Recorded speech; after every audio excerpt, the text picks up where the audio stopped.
गोलाची इमाम वाह जागी जे पोछड़ में पानी न पहुचण करे तेल जे आबादकारनि तरफ़ां मेन कराची थरकुल रोड ते धरणो ॾेई रोड बंद करे छॾियो। वधीक तफ़सील ॾिसूं था गोलाची मां फराज़ शाह जी हिन रिपोर्ट में। जी बिल्कुल, इन वक्त असां मौजूद आहियूं मेन कराची थरकुल रोड ते, जिथे इमाम वाह पुछड़ जे आबादकारनि तरफ़ां पानी जी शदीद खोट खिलाफ़ एहतजाजी धरणो ॾिनो वियो आहे। गुज़रियल 1.5 कलाक खां वठी धरणो जारी आहे, जिथे थरकुल जी व्हीकल्स ट्रांसपोर्ट समेत मुख़्तलिफ़ जेको आहे न रोड तां ईंदड़ वेंदड़ माण्हू मुतासिर थी रहिया आहिनि। ट्रैफिक तमामु घणी मुअतल थी वई आहे ऐं तव्हां ॾिसी सघो था असांजे पोयां जेको इमाम वाह शाख जो ई पुछड़ आहे, जिथे हिन वक्त ताईं पानी न पहुची सघियो आहे। हिते माण्हुनि अञा ताईं बिजारो न आहे पोखियो, तमामु घणी मुश्किलातनि में आहिनि। अचो हिननि सां ॻाल्हि ॿोल कयूं। माले पानी कोने कंहिंखे बि जो वॾा ऑफिसर जेके आहिनि एयर कंडीशन में निकिरनि कोन था ॿाहिरि, फुटा पिया आहिनि माण्हू आवाम गरीब था वेही लाइ, ऐं गरीब आवाम सॼी वीचारी परेशान आहे। जेको एहतजाज इमाम वाह जे आबादकारनि तरफ़ां आहे,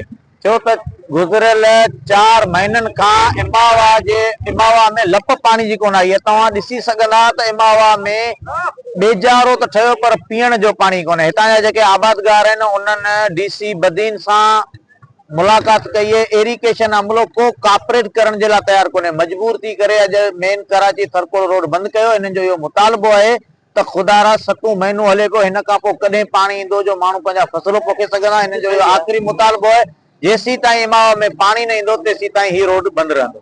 असांजे वाह में पाणी आहे कोन, इमाम वाह जागीर में हिननि खे असल में आब कल्याणी जो पाणी 5 महीने ॾियणो आहे। 5 जी जॻह ते 7 महीनो थी वियो आहे, असां अञा ताईं ॿिज पोखिया न आहिनि। पाणी बिल्कुलु न आहे, माल परेशान आहे, माण्हू परेशान आहे। कल्ह 2 जनाज़ा हिकिड़ा थिया, उन्हनि खे टैंकर भरे ॾिनासीं, तॾहिं वरी उन्हनि जो पासो गुसल करायो आहे।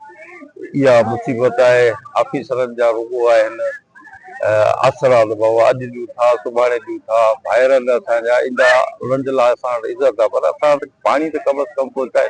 मीडिया जे थ्रू असीं इहो चवणु चाहींदासीं त असां खां हिकिड़ी तमामु सोचियल सम्झियल ही नाइंसाफ़ी आहे। हिन खां पहिरीं असीं जेको सो जो आहे या फर्ज़ करियो इंजीनियर आहे, उन सां काफ़ी मीटिंगूं कयूं थी इन जे लाइ त ही रोड बंदि न थिए, माण्हू परेशान न थियनि, असांजो मसइलो हल थी वञे। पर महीने खां वठी असांखे जेको तो कूड़ा दिला सां ॾींदा अचनि, अॼु था ॾियूं ऐं यकीन करियो राति इन्हनि छा थी कयो आहे। हिन पासां तव्हां अधु किलोमीटर में वञो त वाटर सुकल ॿधा अथनि। अरे ख़ुदा रा पाणी जितां अचे थो उहे वञी ॿधो त असां वटि पाणी अचे। हाणे सुकल जी वाटर जिते अॻे पाणी कोन्हे उहे वञी ॿधंदा त पाणी किथां ईंदो। तो ही असांखे पाणी ॾियण चाहिनि ई कोन था। ही हिते वीचारा हारी ज़मींदार इहे सभु जेके थे हिन इमाम वाह जा आहिनि, ही को सियासी धरणो कोन्हे, ही पंहिंजे बच्चनि जे मुस्तक़बल जे लाइ हिते वेठा आहिनि। जेकॾहिं पाणी ॾींदा त रोड खोलींदासीं, जे न ॾींदा त तव्हां हयात जेसि ताईं पाणी न ईंदो तेसि वेठा हूंदासीं। उसूल इहो हूंदो आहे त जेके चेमाऊं टाकूं हूंदियूं आहिनि उन्हनि खे 15 अप्रैल ते फुल पाणी ॾिनो वेंदो आहे। असां ज़ुल्म इहो आहे इमाम वाह वारनि सां त 7 महीने जी 4वीं तारीख़ आहे, असांजा बेजारा साहियूं सुकियूं सोच थियो त हिते जिते असीं वेठा आहियूं हिते माण्हुनि वटि पीअण लाइ पाणी कोन्हे को। ज़ुल्म आहे इमाम वाह सां, 7 महीना थिया आहिनि, पाणी लप कोन्हे। केॾा माण्हू वञनि, बदहाल थी विया आहिनि, ॿिज ख़तम थी विया, माण्हू तबाह थी विया आहिनि। केरु ॿुधण वारो केरु बि कोन्हे, न को असांजो MP थो ॿुधे, न को MLA थो ॿुधे, केरु बि कोन्हे।